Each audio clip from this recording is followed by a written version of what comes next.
Muy bien, jóvenes. El día de hoy vamos a hablar de el tema de bienestar económico. Este tema, independientemente de lo que ustedes ya sepan sobre bienestar económico, independientemente a lo que se vayan a dedicar o de lo que piensen respecto a la educación financiera, este tema les va a servir. Y no les va a servir a futuro, les va a servir desde ahorita, porque bienestar económico no significa únicamente cómo obtener más dinero, significa cómo saber manejar el dinero que ya tenemos para tener una mayor tranquilidad. Eso es bienestar económico, ¿no? Ahora, quiero que nos remontemos un poco a la época de sus abuelos, a la época de mis padres, para entender lo siguiente. Nosotros como mexicanos, o nosotros como, eh, particularmente como gente de esta edad, tanto ustedes como yo, somos las dos generaciones que están mezcladas en este rollo. Como mexicanos tenemos muy arraigado dentro de nuestro pensamiento, de nuestra psicología de formación, tenemos muy arraigado el consigue un buen trabajo, bueno, sal bien de la escuela para que consigas un buen trabajo, para que tengas una estabilidad económica, para que tengas una nómina y para que tengas un billete seguro. Eso es algo que nos tienen muy, muy clavado en la cabeza. No quiere decir que sea malo, no estoy diciendo que tener un trabajo fijo sea malo para nada, pero esa es como que nuestra programación de origen, nuestra programación de agencia, ¿no? Ahora, ¿qué es lo que pasa? Eso era algo muy común hace 20, 30 años. Eso era lo más deseado hace 20, 30 años. Cualquier persona que salía de una carrera, cualquier persona que era recién egresado o se ponía de practicante, lo que más o lo mejor que le podía pasar era que la empresa que lo había escogido como practicante le diera un contrato, ¿no? Y ese contrato se convirtiera en 15 años en una empresa, ¿no? Y se jubilaban muy tranquilos y se jubilaban con mucho honor de que tuvieron mucho tiempo en una empresa. Y eso era lo común, es el común denominador de sus abuelos, de mis padres, de la generación de ellos. Pero ¿qué pasa conmigo? ¿Qué pasa con ustedes? Hace 15 años más o menos, digo, hablando así como que a manera de redondeo, porque no recuerdo muy bien, más o menos hace 15 años empezó a haber una campaña muy fuerte en la cual incluso a mí desde la preparatoria ya se me empezaba a decir esto. Se nos decía que lo nuevo o lo más viable, lo más conveniente, no era trabajar para alguien más, sino ser tu propio jefe. Ejemplos como esto tenemos el caso ese de, si lo recuerdan ustedes, tal vez están muy pequeños, pero era el comercial de Pepe y Toño, ¿no? Cómo empezar tu propio negocio, cómo empezar tu propia empresa, cómo ser un emprendedor que alcance la tan deseada y utópica libertad financiera, ¿no? Y traspolado a los años de ahora, ahorita, en los medios de comunicación, en cualquier comercial que tenga que ver con una camioneta o con una bebida burbujeante o etcétera, siempre les hacen ver como que les venden la idea de que no sigas las reglas, no sigas los parámetros establecidos, sé tú mismo. Digo, comerciales muy, muy clavados o muy puntuales. Hay uno de una camioneta Renault, hay uno de la Pepsi, hay de cervezas, hay de cafés, así que sale gente acá con su propio negocio, ¿no? Y aventando la máquina en la que trabajaban en una empresa. Y esa es la nueva moda o ese es el nuevo auge que hay ahorita. Esta oleada de emprendimiento está empapándonos a todos con la idea de que tenemos que tener un proyecto propio. De manera filosófica les digo, si todos somos dueños de un negocio, ¿a quién vamos a contratar, no? Entonces, es imposible que todos seamos dueños de un negocio, que todos emprendamos un proyecto.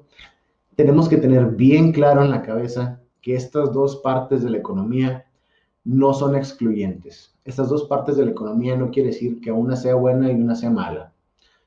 Quiero dejarles bien claro que yo a título propio, tanto como su profesor como yo en mi vida, yo no creo que haya una respuesta correcta o no creo que uno de ellos sea malo. He estado en ambos lados de esa balanza y créanme que de los dos se puede aprovechar muchísimo y se puede aprender muchísimo. Entonces, a mí lo que me interesa ahorita es saber de ustedes. ¿A ustedes, hay alguien de ustedes que todavía hasta la fecha crea que lo mejor que le puede pasar es salir de la carrera con un empleo seguro y tener toda una vida, una carrera y un empleo seguro, un empleo de nómina, ser el trabajador de alguien más y ir escalando poco a poco? ¿Hay alguien a quien le interese eso en realidad?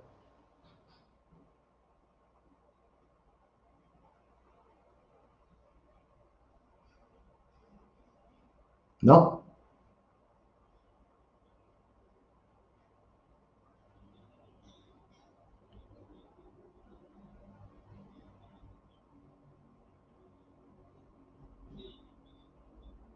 ¿ok? Entonces tú sí consideras, Daniel, que sería lo mejor para ti sería entrar a una empresa e ir subiendo poco a poco, o sea, ser empleado desde que salgas de la carrera, empezar a ser empleado, ir subiendo, sigue siendo empleado, aunque seas el director de una empresa, eres el empleado, entonces sí es lo más conveniente.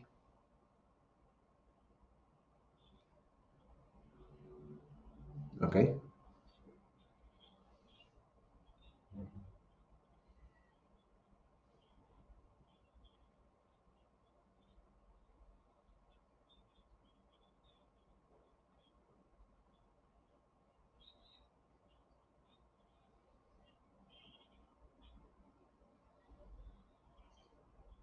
Ok, ok, muy bien, válido.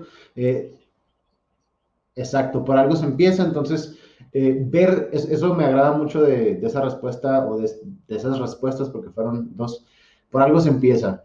Esto no está excluyendo el ser emprendedor, esto no está excluyendo tener un proyecto propio, pero están hablando ustedes de que ser empleado no está mal porque por algo tienes que empezar. Si bien sales de la carrera con conocimientos necesarios para ejercer, no tienes los conocimientos prácticos o la experiencia necesaria para eventualmente, o sea, no vas a salir siendo jefe tú, ¿me entiendes? Entonces, eso es creo que algo muy centrado de parte de ustedes.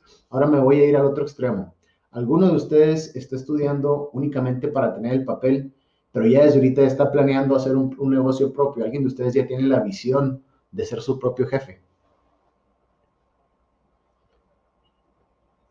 Diana, por favor, y luego Carlos.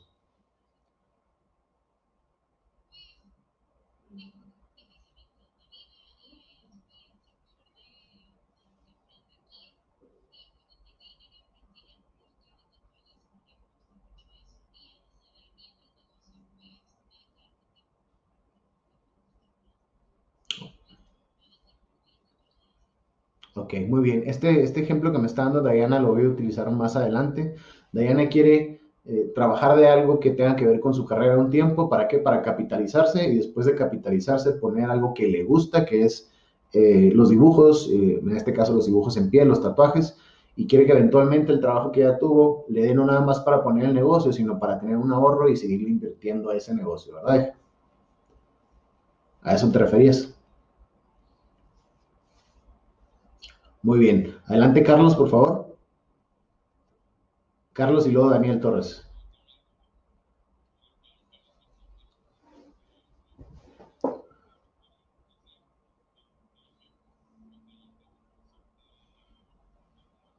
Ok, muy bien. Entonces lo mismo, nada más únicamente el giro va a ser diferente. En vez de un salón de tatuajes va a ser un taller, ¿verdad? Muy bien, Carlos. Pero la misma estrategia, capitalizarse, aprender y eventualmente soltar para hacer algo propio. Muchas gracias. Adelante. Muy buena pregunta. El sector entretenimiento ahorita lo vamos a discutir de una manera muy puntual, muy puntual. Después de Carlos, me parece que Daniel iba a decir algo, pero no Treviso. ¿Alguien más?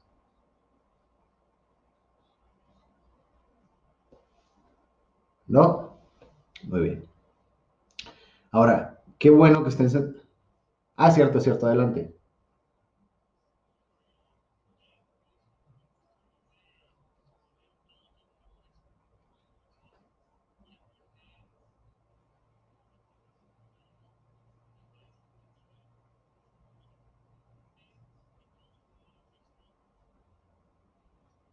Exacto. Llevar una combinación de el trabajo que tengo para sostenerme de una manera estable y invertirle a lo mío, ¿no? Es bueno, eso es una buena idea. Y eso es algo sumamente práctico de parte de ustedes. ¿Por qué? Vamos a pintar dos escenarios distintos y vamos a suponer que estamos en la década de los 2000, está empezando el nuevo milenio, ¿no? ¿Qué era antes lo deseable? Lo deseable era que si terminabas la carrera, terminabas con una buena calificación, con un buen promedio, con honores y todo lo que se le puede ir agregando, ¿no?, a la carrera. Y si conseguías una beca o si tenías la capacidad económica, meterte un posgrado. ¿Por qué? Porque entre mejor estuvieras preparado, más fácil iba a ser que te dieran un buen trabajo, ¿no? Y que ese trabajo te fueras a ser ejecutivo y eventualmente, pues, un hombre de una corporación excelente. Eso era lo de antes. Pero ¿qué pasa? Ese es el sueño, pero mucha gente por necesidad, y no me refiero así a que no tengo que comer, que sí hay casos, ¿verdad? Pero la necesidad de tener un trabajo, un sustento, a veces nos orilla, a mí me pasó honestamente, nos orillaba a tomar un trabajo de nuestra carrera, que tal vez no era el mejor trabajo, tal vez no nos divertía, no nos llenaba a manera vocacional, pero pues una chamba es una chamba, ¿no? Y hay que darle porque hay que pagar servicios, hay que poner gasolina, etcétera, etcétera. ¿Qué es lo que pasa cuando la gente se resigna a ese pensamiento de ser empleado, no por convicción propia, sino porque no queda de otra? Si ustedes van a caer a un trabajo y dicen, pues es que es lo que sigue, ya terminé la carrera, lo que sigue es ser empleado de alguien, ir subiendo y hacerme viejo, ¿no? En eso. Si no es un trabajo que ustedes hayan escogido porque lo disfrutaban, si no son buenos en ello, si no tienen un buen líder que les permita aprender y desarrollarse, ese trabajo va a ser una pesadilla. Ustedes van a odiar cada minuto que pase de las 9 de la mañana a las 5 o 6 de la tarde y van a acabar sin ganas de hacer nada en las tardes y en un parpadeo van a despertar 20 años después, viejos, cansados y con muchas, muchas frustraciones de hubiera hecho esto, hubiera dedicado mi tiempo a otra cosa. Esa es la parte fea, esa es la parte que nadie te dice, ¿no? De ser empleado. Pero por el otro lado, si escoges el trabajo porque dices, esa empresa siempre me ha gustado y yo siempre quise hacer lo que estoy haciendo, entonces vas a disfrutar cada minuto de lo que está pasando. De nuevo, ser empleado no es malo, hay que verlo dependiendo de lo que nosotros creamos.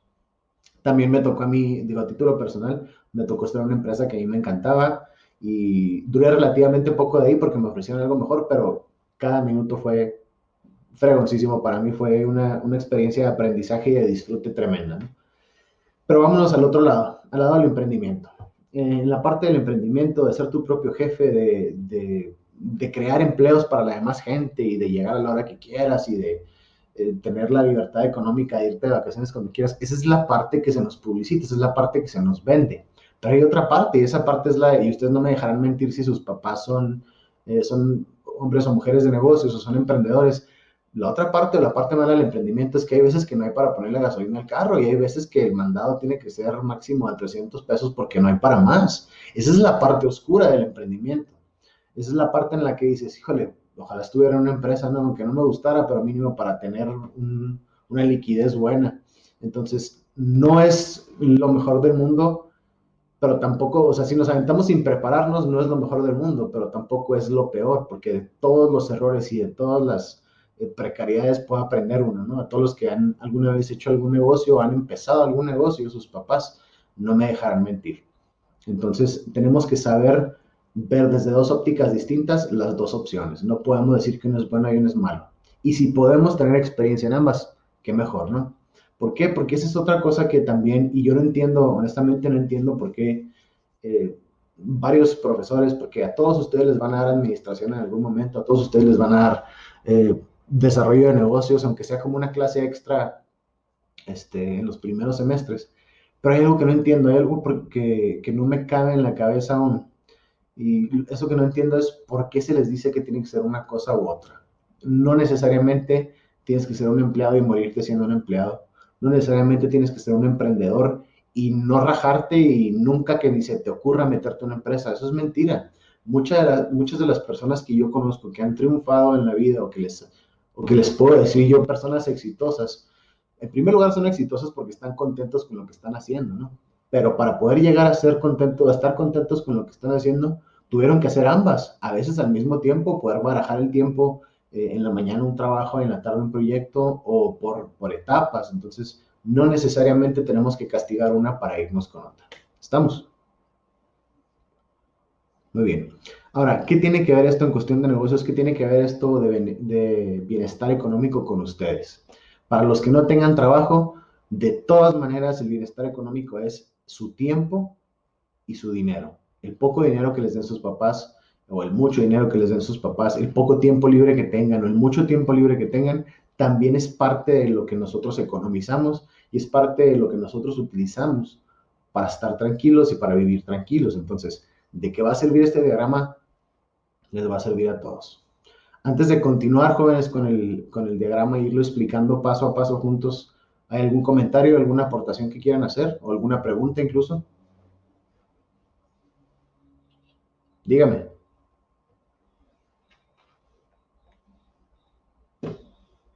Ujú,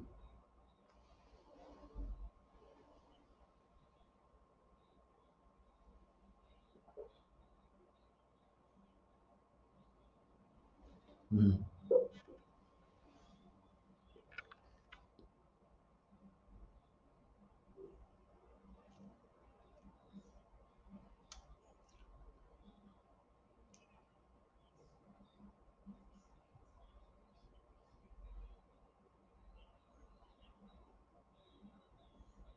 Sí, sí. A mí me ha tocado, gracias Eduardo, a mí me ha tocado ejemplos así, gente que tiene una preparación de técnico superior universitario y van a empresas y se quedan trabajando bajo el puesto de un técnico, no bajo el puesto de un ingeniero, a pesar de que tengan tanto el TSU como la ingeniería. ¿Por qué?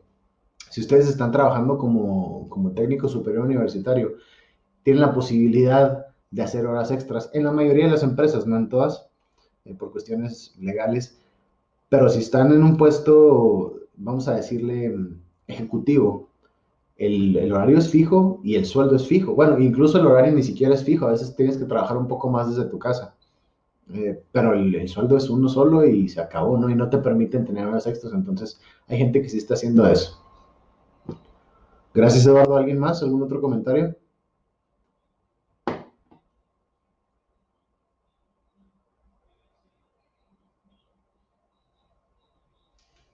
Ok. En cuestiones de entretenimiento, eso sí es, se va a escuchar un poco mal que decir, pero el entretenimiento es un albur, o sea, es una moneda al aire.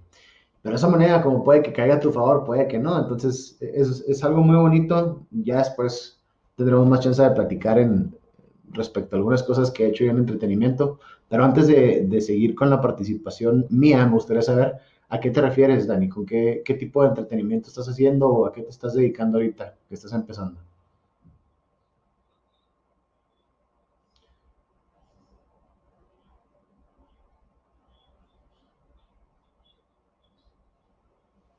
Ok,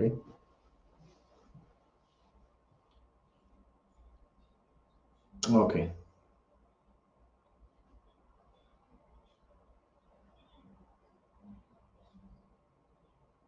ok. Si mal no recuerdo, o corrígeme si me equivoco, el Twitch es para streaming, ¿verdad? Es para hacer streaming con juegos. Ok. Fíjate, eso es algo, digo, eso es una parte, eso es una parte de lo que les decía ahorita, de que tiene que ver con balancear ambas cosas, ¿no? ¿Qué pasaría si tú ahorita dijeras, yo únicamente, es más, hay gente que dice, pues si Mark Zuckerberg y Bill Gates se salieron de la universidad, yo también voy a salir, voy a seguir mi pasión. Eso de voy a seguir mi pasión es una novela, es un romance, y la neta, no es lo más viable. Es viable cuando dices, lo voy a seguir siempre, pero con una red de seguridad, ¿no? ¿De qué manera? De que si yo lo puedo seguir haciendo, pero tener algo que me dé un sustento para seguirle invirtiendo, o mínimo para mantenerme en lo que crezco en el entretenimiento. Entonces, si puedes tener la capacidad de hacer ambas cosas y que una de ellas te dé lo suficiente para mantener la otra en lo que la otra despega, perfecto. Pero también tirarse así del precipicio y decir lo demás no importa, es algo que mucha gente le ha fallado y cuando caen o sea, cuando termina el voladero y caen al suelo es un sacudidón tremendo, ¿no? De conciencia. Entonces, toda cuestión que tenga que ver con entretenimiento, de lo que sea, no nada más streaming, sino eh, todo lo que tenga que ver con las artes, la manera más viable que yo le veo para seguir adelante es hacerlo a la par de otra cosa. Tener la carrera o tener cierta experiencia en un trabajo por si acaso no logras despegar tan rápido como quisieras. Ese es un consejo. Dime.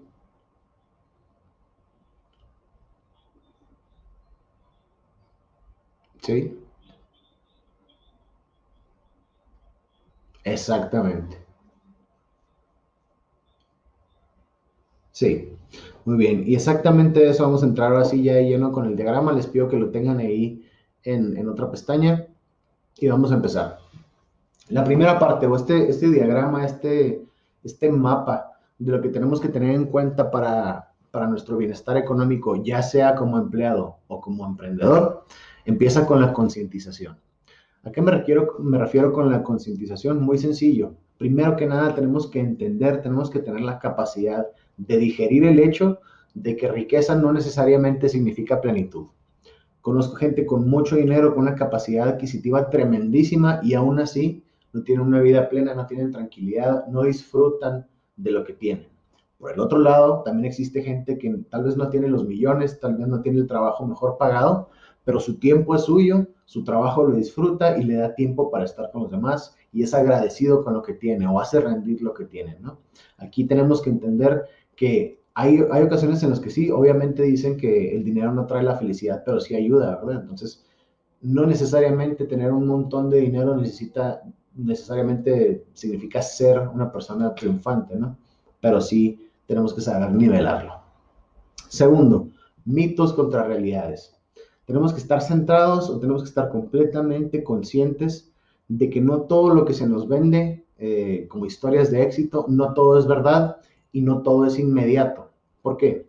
Existen libros, existen conferencistas en YouTube, existen tutoriales de los 10 pasos de todo emprendedor, ¿no? O cómo hacerte tu propio jefe en 6 meses, cómo invertir en la bolsa y dejar de trabajar para siempre. Entonces, la gran cantidad de estos productos que se les venden, en su mayoría son falsos, o si no son falsos, mínimo no son inmediatos, pero les están vendiendo algo. Entonces, céntrense, tengan en cuenta que la realidad es muy distinta a lo que dicen los libros y las películas, pero sin embargo hay manera de hacerlo, hay manera de tomar lo mínimo como algo que se tiene que aprender.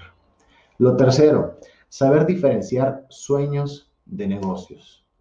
¿Por qué? Esto voy con un ejemplo mío, voy a título personal primero.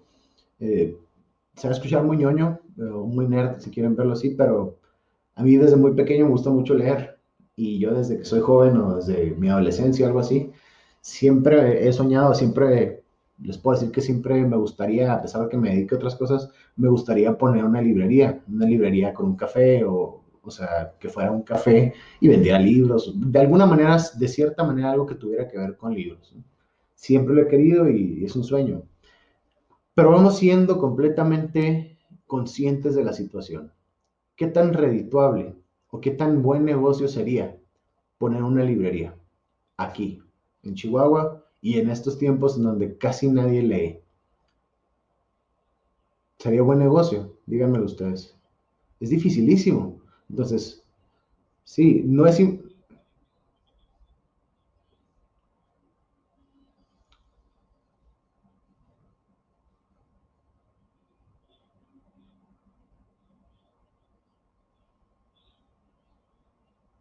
Ok,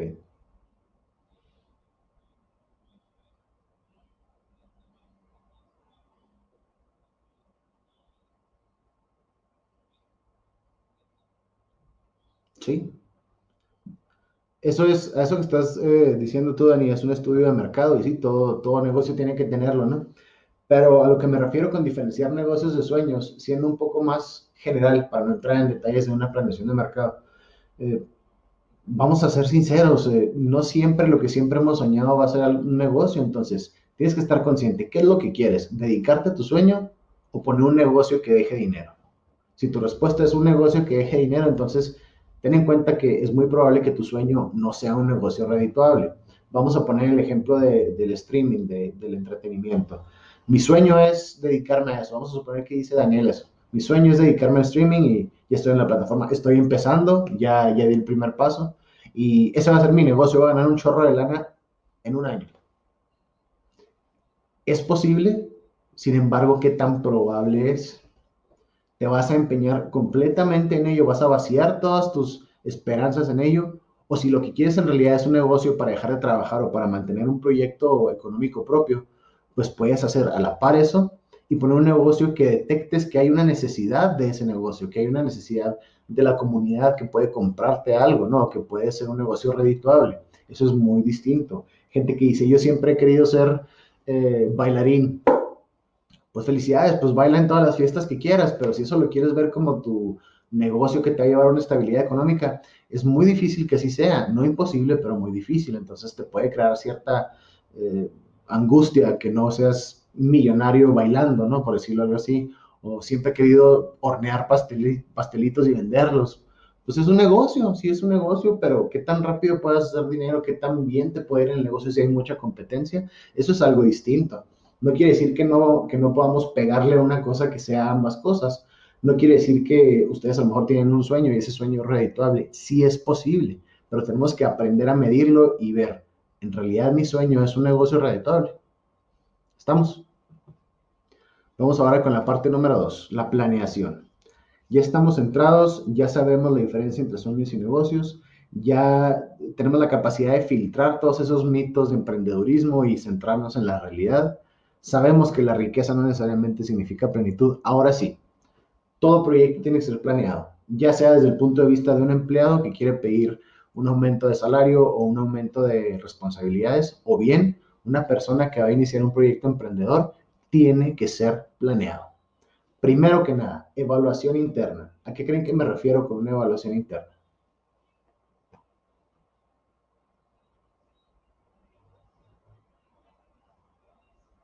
¿Alguien quiere participar?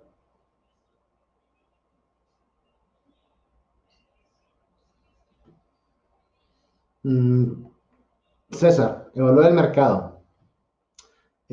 Cuando me refiero, no está mal lo que estás diciendo, pero eso es más bien una evaluación externa. Evaluación interna, vamos a verlo desde un punto de vista personal. ¿A qué me refiero en cuanto a evaluación interna? Carlos, adelante, Carlos Ruiz.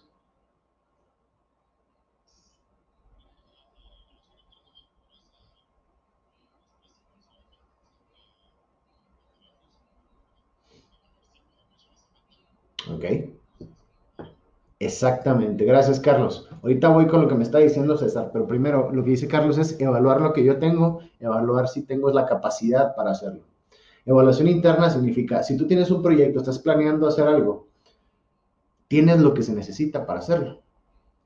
Tienes, y no nada más me refiero a cuestiones materiales, tienes lo que se necesita para llevar a cabo este plan.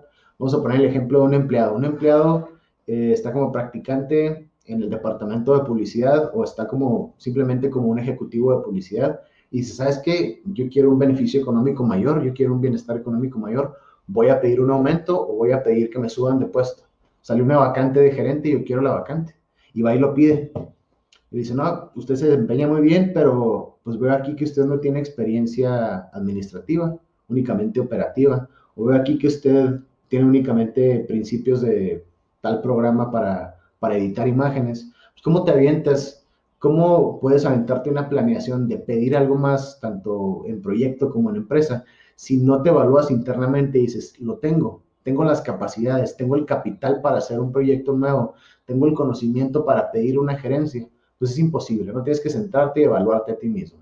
Gracias, Carlos. Ahora sí vamos con lo de César. La parte que dice evaluación externa se refiere a qué, César?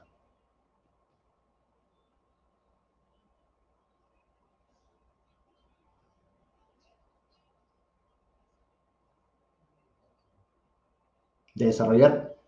Ajá.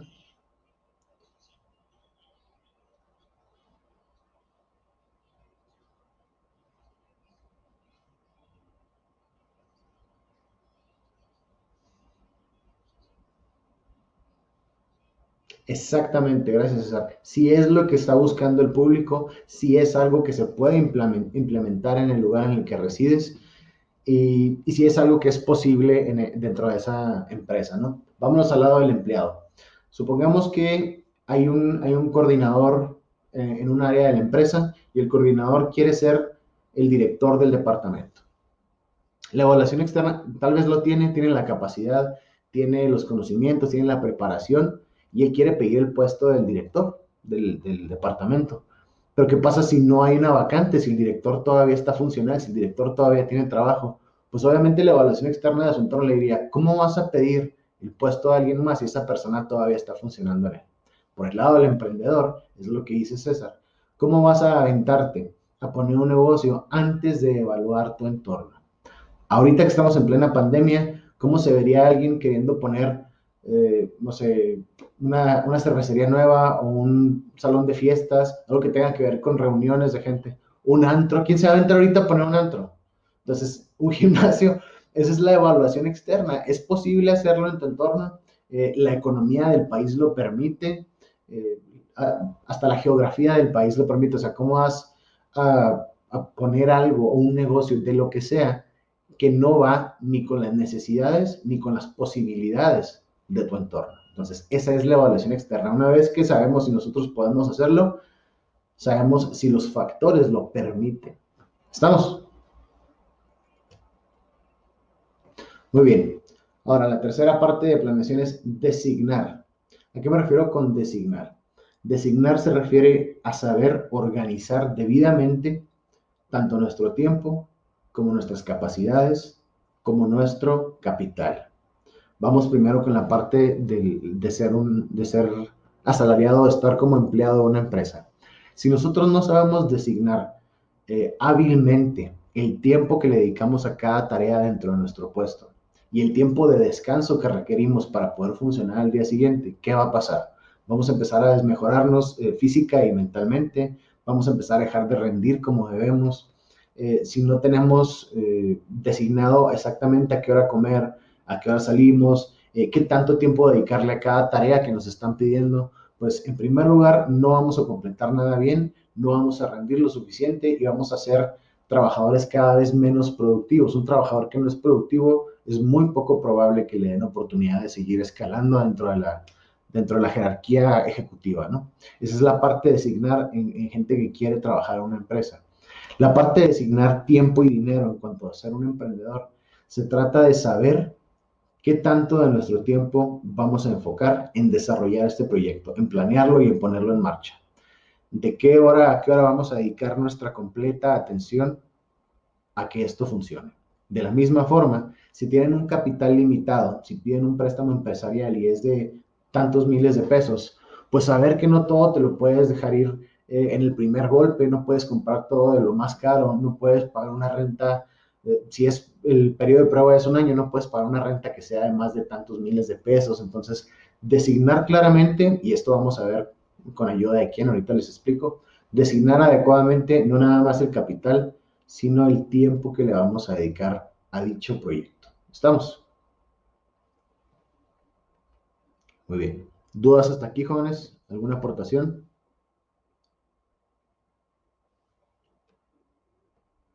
Muy bien. Continúo entonces. Dígame.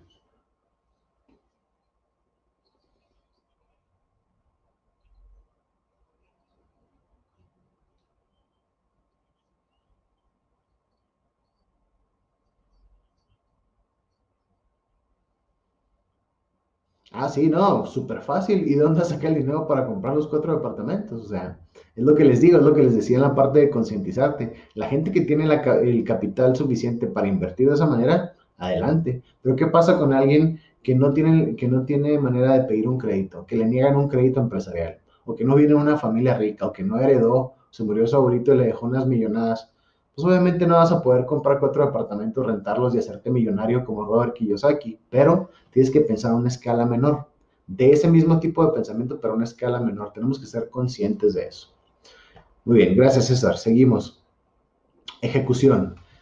Ya estamos conscientes, los pies en la tierra, y empezamos a arrastrar el lápiz para planear, evaluándonos a nosotros, el entorno y sabiendo designar tiempos y recursos. Ahora sí, echamos a andar el proyecto o echamos a andar nuestro plan para subir dentro de la empresa. Eso se llama ejecución. Lo primero que tenemos que saber hacer una vez que ejecutamos es diversificar. A qué creen que me refiero con diversificar de la parte de un emprendedor? ¿A qué creen que se refiere ese concepto en el mundo del emprendimiento?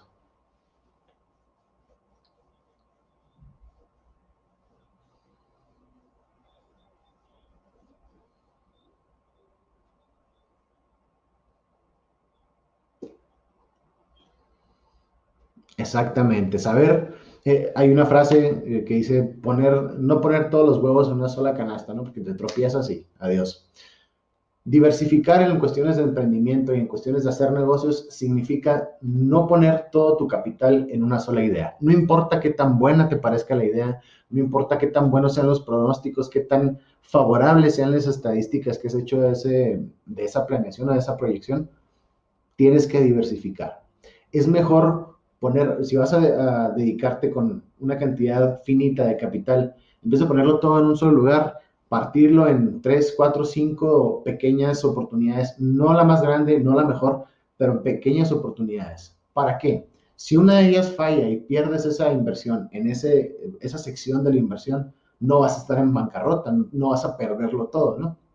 De la otra forma, si falla tu plan y metiste todo el dinero en él, pues adiós todo lo que tenías. Otra ventaja de diversificar es que si uno de los planes falla y quieres restaurarlo, quieres reanimarlo, con los otros puedes empezar a ayudarlo a que se vuelva a poner en pie. O si no, simplemente lo dejas morir, aprendes de tus errores y todavía tienes los otros, todavía puedes manejar los otros. Eso es diversificar, ¿no? Eso lo recomienda cualquier persona que haya triunfado en los negocios. Ahora, ¿a qué me refiero con diversificar siendo un empleado o queriendo ser una persona que vaya escalando dentro de un trabajo? Diversificar en ese punto significa no te quedes con lo que eres, no te quedes con tu carrera, no te encasilles.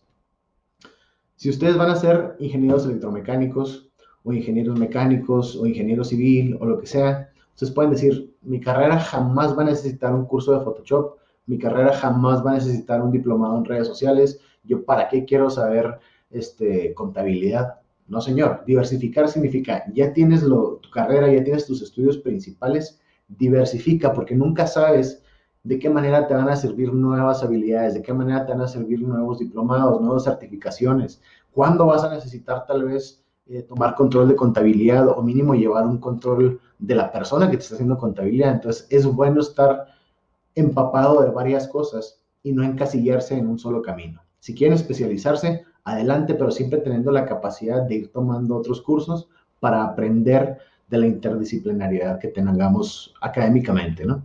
Eso significa diversificar. El segundo es delegar.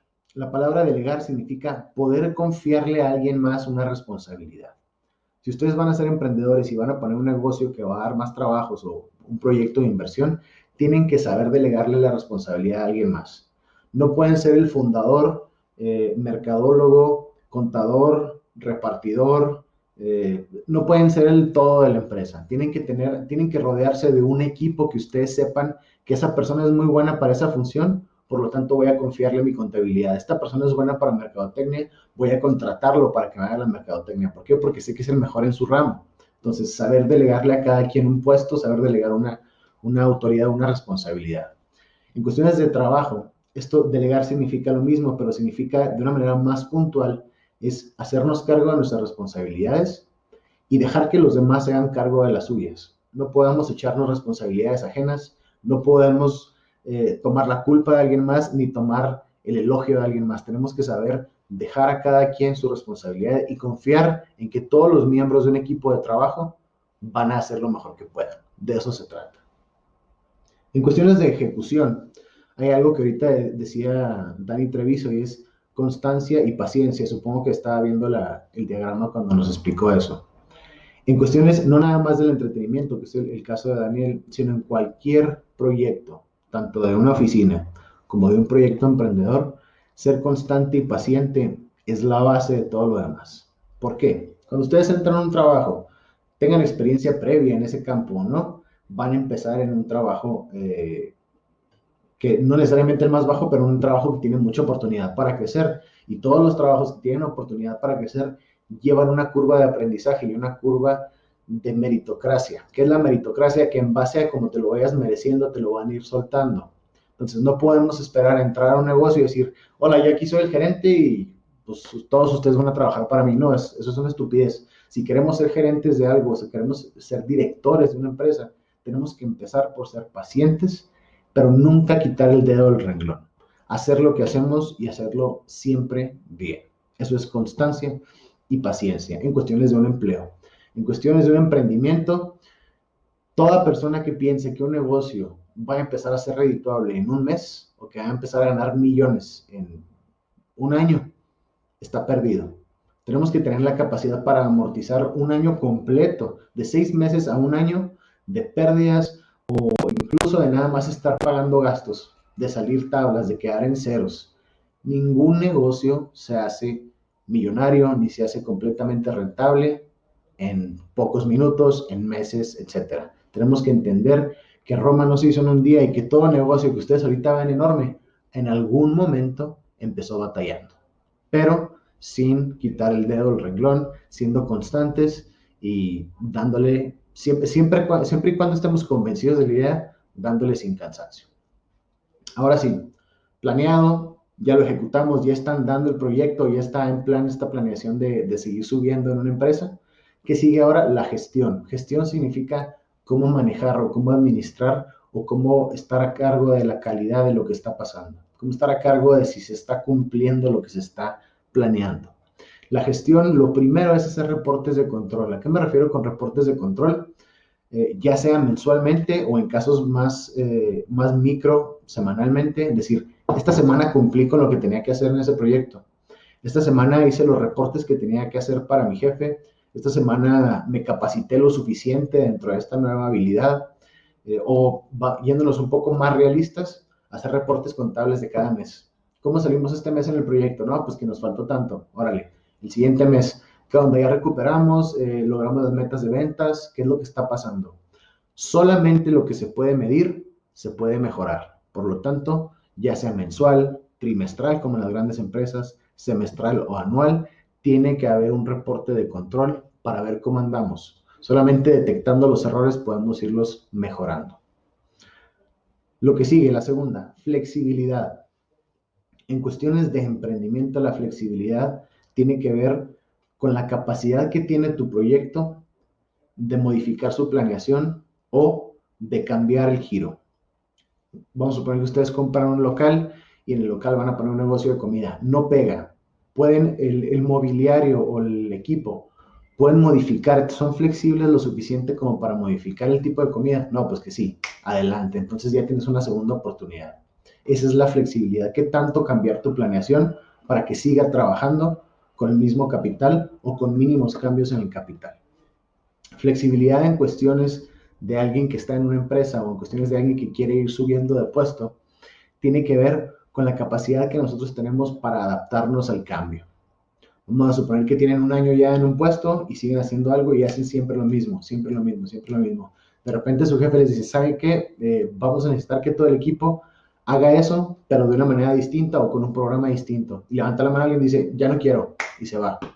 Esa es una persona que tiene mucha rigidez profesional. Tienen que ser capaces de ser flexibles para poder adaptarse a los cambios que son necesarios. Siempre va a haber cambios necesarios para que entre más cambios puedan ustedes asumir y más fácil se adapten. Eventualmente va a ser más sencillo que aprendan más y que la demás gente se fije más en ustedes. Por lo tanto, van a ir escalando poco a poco esa escalera jerárquica del mundo ejecutivo y corporativo, ¿no? Y lo último es un plan de contingencia. Un plan de contingencia es, a grandes rasgos o siendo muy simplista, tener un plan B. No tirarse, como les decía ahorita, ni no tirarse de lleno el sueño de que voy a hacer esto y adiós lo demás. No. Tiene que haber un plan de contingencia tanto en los planes, en las proyecciones, perdón, para un proyecto emprendedor, como dentro de la planeación o dentro de cualquier carrera que ustedes hagan en una empresa. ¿Por qué? Si le ponen todo el esfuerzo y todos los kilos a algo y no tienen un plan de contingencia, nosotros estamos siempre expuestos a que algo más pase, a que algo falle, a que un agente externo que está fuera de nuestro control juegue en nuestra contra y todo se pierda. Entonces, vamos a ver el caso de un empleado que tiene únicamente eso y se especializó tanto en esa acción que en el momento en el que hay un recorte de personal por cualquier cuestión, se queda sin trabajo y no sabe hacer otra cosa, no tiene un plan, no tiene un oficio de respaldo, no tiene un plan de ahorros de respaldo. ¿Qué pasa con esa persona? Lo poco que le quedaba se lo va a acabar en gastos fijos, ¿no?